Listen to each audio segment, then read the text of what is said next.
السلام علیکم، ستړي مشئ، وخت مو پخیر. تاسې ته له وزیر نیوز څلېرویشت څخه د نن ورځې د مهمو خبرونو ټولګې ته ښه راغلاست وایو. نن دوشنبه د 1404 هجري لمریز کال د جدي یا مرغومي لومړۍ چې د 2025 زیږدیز کال د ډسمبر له 22 سره برابره ده. زه رسافه یم او تاسې ته له وزیر نیوز څلېرویشت څخه د نړۍ مهم خبرونه وړاندې کوم، خو په سر کې د مهمو خبرونو سرټکي. اسرائیل په لبنان، غزې او اشغال شوي ختیځ بیت المقدس کې خپل پوځي او امنیتي اقدامات پراخ کړي دي او عمران خان له خپلو پلویانو د لاریون لپاره د چمتووالي غوښتنه کړې. اوس هم پام وکړئ پوره خبرونو ته. اسرائیل په لبنان، غزې او اشغال شوي ختیځ بیت المقدس کې خپل پوځي او امنیتي اقدامات پراخ کړي دي. د لبنان د رسمي سرچینو په وینا د سیدا ښار ته نږدې په اسرائیلي هوایي برید کې 3 کسان وژل شوي هم دي. اسرائیلي پوځ ویلي چې برید یې د حزب الله پر غړو کړی، خو جزئیات یې نه دي ورکړي. په غزه کې سره له دې چې د اوربند خبرې روانې دي، د اسرائیلي ځواکونو له لوري د وژنو راپورونه هم ورکړل شوي دي. یوازې په تېرو 4 ساعتونو کې لږ تر لږه 12 فلسطینیان وژل شوي چې دوی د غزې ښار په ختیځ کې د شجاعیه په سیمه کې ووژل شول.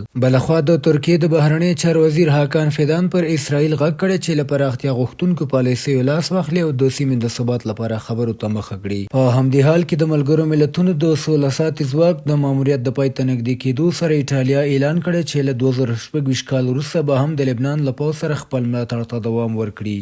روسیې د اوکراین د سولې په تړاو په خپلو پخوانیو غوښتنو ټینګار کړی او د کیف او د هغه د اروپایي ملاتړ وړاندیزونه یې نه دي منلي. دا دریځ وروسته له هغه څرګند شو چې په فلوریډا کې د امریکا، روسیې او اوکراین د چارواکو ترمنځ جلا خبرې پای ته ورسېدې. سره له دې چې یادې خبرې د ګډونوالو له لوري رغونکې وبلل شوې، خو تر اوسه د کوم عملي پرمختګ یا روښانه پایلې نښې نه دي لیدل شوي. مسکو لا هم پر خپل سخت دریځ ولاړ دی او د لویدیځو هیوادونو هغه وړاندیزونه ردوي چې د سولې د تړون لپاره وړاندې شوي دي. تر دې مهاله دا هم نه ده روښانه شوي چې اوکراین او د هغه متحدینو په مشخص ډول کوم وړاندیزونه روسیې ته سپارلي او نه هم د راتلونکو غونډو په اړه څه ویل شوي دي. د روسیې د ولسمشر د بهرني سیاست سلاکار یوري اوشاکوف په مسکو کې خبریالانو ته وویل چې د فلوریډا له خبرو څخه د پام وړ پرمختګ تمه نه لري. هغه زیاته کړه چې د روسیې لوړپوړي استازی کیریل دیمیتریف به مسکو ته تر رسنېدو وروسته ولسمشر ولادیمیر پوتین ته د خپلو خبرو راپور هم وړاندې کړي. شاکوف ویل چې له راپور وروسته به روسیه د امریکا سره د راتلونکو اړیکو او تماسونو په اړه خپل دریځ هم وټاکي.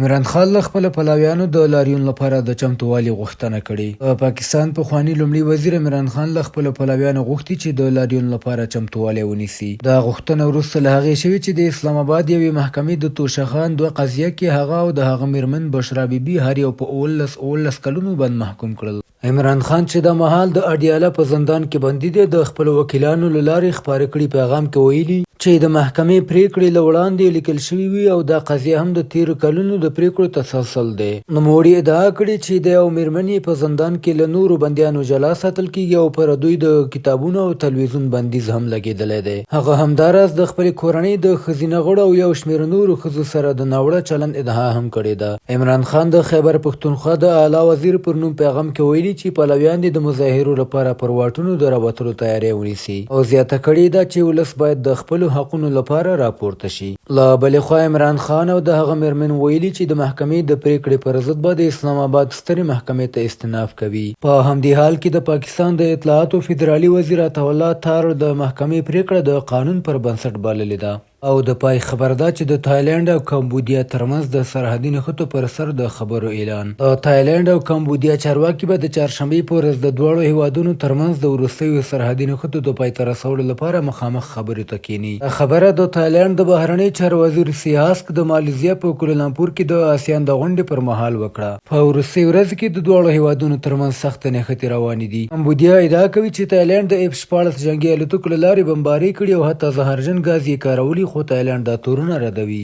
تایلندي رسنیو له مخې د ساکایو په ولایت کې د دواړو لورو ترمنځ د ډزو تبادله شوې او د کمبودیا له لوري درنې وسلې کارول شوي دي. د رسمي شمیرو له مخې په دغه نښتو کې تر اوسه 53 ملکي وګړي وژل شوي دي. کمبودیا وایي چې 19 ملکي وګړي وژل شوي، لسګونه ټپیان دي او شاوخوا 15,10,000 کسان بې ځایه شوي دي، په داسې حال کې چې تایلند د 14 ملکي وګړو د وژل کېدو خبر ورکوي. امریکا او د آسیان غړو هیوادونو د جګړې د درولو غوښتنه کړې او چین ویلي چې د منځګړي منځګړیتوب هڅو ته به دوام ورکړي څو شخړه د خبرو له لارې حل شي. همدا چې د چهارشنبې ورځې خبرې به د اوربند او د اوږدمهاله سولې پر لور یو مهم ګام وي. بهرني خبرونه همدومره د کورنیو او سپورټي خبرونو لپاره زموږ پاڼې وڅارئ. په خواله رسنیو فیسبوک، انسټاګرام، ایکس، یوټیوب او ټیک ټاک زموږ خپرونې خوښې او موږ تعقیب کړئ. ادرس یې زیر نیوز 40 تر سبانۍ خپرونې. د الله په امان.